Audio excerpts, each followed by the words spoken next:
Hey guys, it's me, RKO2582, about to do the final SmackDown review for December the 30th, 2011, and from what I saw tonight, this was a pretty good show. I have to say it was a bit better than this past Monday's Raw. So, anyways, without further ado, cue the intro.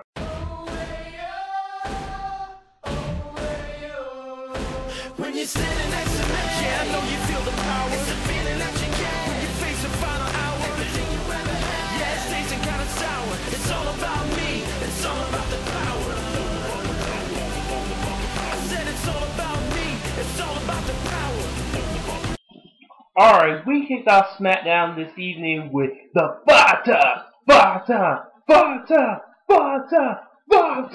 WCW champion, Booker T. And he pretty much, talking about how his 2011 was a memorable one. And for one, I agree. Because, his big, shocking pop at the Royal Rumble earlier this year. And in somewhat funny commentary. And I like what he said, in dealing with that stupid jagbag Michael freaking Cole. I chuckled on that one. And then just when Booker T was about to say his line, here comes Cody Rhodes, yeah, and then he's saying, I'm going to brag about my 2011. I beat Rey Mysterio at WrestleMania 27. I overcame a career-threatening injury, and I became the IC champion.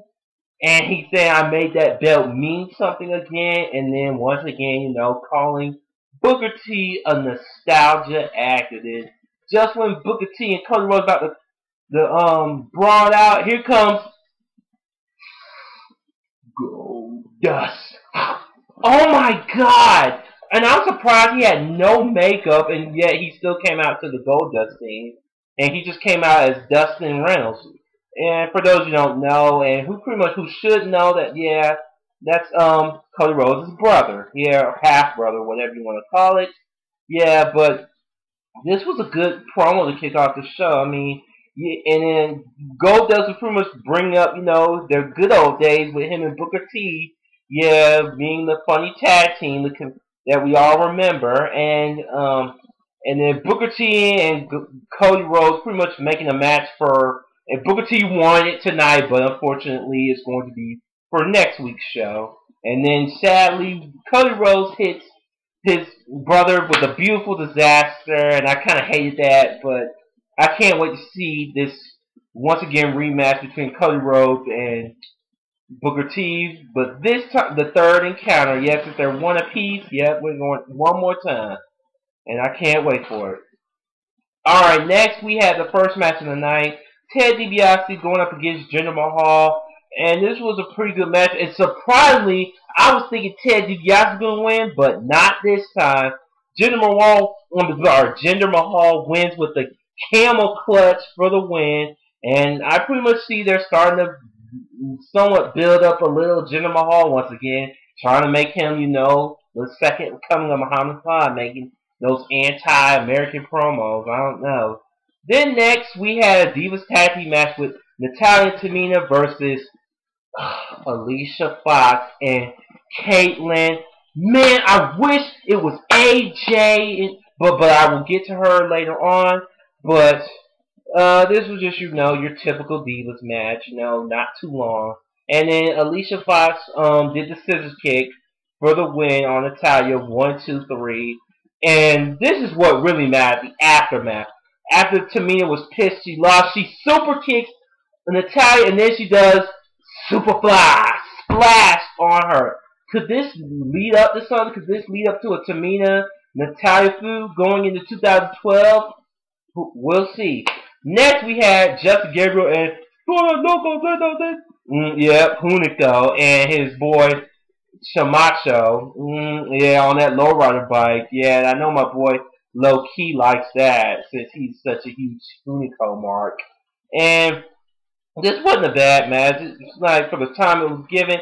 Hunico did a super arm drag on Justin Gabriel, and then he did that senton bomb for the win. And afterwards, Camacho and Hunico did a double team Samoa drop and a neck breaker, which was pretty impressive. So I'm like, man, so I see they're heading on the right track going in 2012. Next, you had Big Show versus the Carlton Banks of the WWE, David the Tonga. But wait a minute. Didn't earlier tonight it was supposed to be a tag match between Daniel Bryan, Big Show going against Tonga and Henry? But of course they're saying Henry's not 100% to compete, and of course with David Tonga's lawyer background trying to pull stuff. So Big Show and David Tonga once again, yeah, from this past Monday night on Raw. And Big Show was dominating the match, and then Tonga got chop blocking the DDT in. Impressive even for him. Daniel Bryan distracts Henry just long enough for Big Show to hit the BAM! WMD for the win. 1, 2, 3, your winner is Big Show. And later on in the night, I like the same between AJ, Big Show, and Daniel Bryan, trying to, hype up the match beforehand and stuff.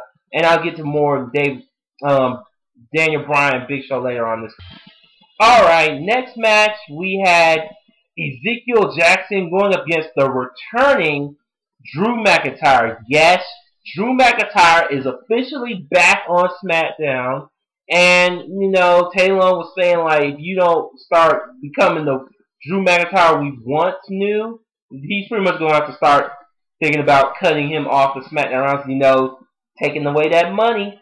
And then, just as you thought, Drew McIntyre I thought he might win and stuff, but Ezekiel Jackson got the win with the cradle, with the tights, 1, 2, 3, and Ezekiel Jackson won the match. And then, of course, Drew McIntyre was complaining to the ref and Taylor was like, I don't like losers, player. And then you had the Celtic Warrior, the Great White Sheamus, cut a promo, pretty much bringing up, surprisingly, the Royal Rumble, the first mentioning of the Royal Rumble since the promos. So you have Sheamus to thank for that. And then he's saying, I'm going to win the Royal Rumble and get a championship match at WrestleMania. And then here comes Horn freaking Swoggle. And then I was going to enjoy what Sheamus was going to do after he said, fool me once, shame me twice. Fool me once, shame on me. Fool me twice, you're going to get a kick in the arse. Which I totally want to see. And then here comes the one man Southern Rock Bam, baby! Heath Slater pretty much saying, like, there's too much gingers in the same room and all that junk. And then it says, like, I have no disrespect you like in Southern Rock. Like, that song Journey, Don't Stop Believing? I think you're more of an R. Kelly guy. You know why? I believe I can fly. Threw him out. And then later on they had a match, but Sheamus, as I thought, broke kick for the win. 1, 2, 3. Yeah, for the win. Alright, here was the main event that everyone's been talking about, especially the outcome of this. I mean, you had Randy Orton going up against Wade Barrett, but this time it was Falls Count Anywhere. And this was a really good main event. They really lived up to Falls Count Anywhere. They were fighting all over the damn place. It made you think you were playing the SmackDown video games, fight in the ring, outside the ring, backstage. They were even fighting in the elevator, for God's sake. It was that good. And then just when they were about to, I think they were, like the fire exit or something like that, and they knocked out the referee too in the process. So pretty much it was just a straight up fight towards the end. Then after, the cameras try to get into that fire exit, Randy Orton falls on top of stairs and stuff. I mean, he laying on his back, and everyone's been, been buzzing about this since Tuesday when everyone was saying, when WWE announced that Randy Orton has a back injury. A lot of people saying it could be that. A lot of people saying it's a cover-up or anything, but we don't know. But if this is a real injury, then SmackDown is pretty much in trouble. As you know, I am not the biggest Orton fan in the world, but it's going to hurt the brand. So, but I would say if Orton is really hurt, then I would pick Sheamus to take his place. Because Sheamus needs the title shot anyway, so that's my take on it. Alright, anyway, this is my SmackDown review for the final SmackDown review for 2011. And be on the lookout for my 2011 yearly review tomorrow, especially on New Year's Eve. And go to the description box and subscribe to my boy Low Key. Reason I'm doing that is because recently he made a video celebrating 200 subs, and hope he'll get more 100 subs in the future. And I thank you for the shout out, man. Anyways, this is your boy once again, RKO2582. Sign off and wishing everyone a happy new year. And 2012, here I come, and there's gonna be some big surprises for yours truly. See ya.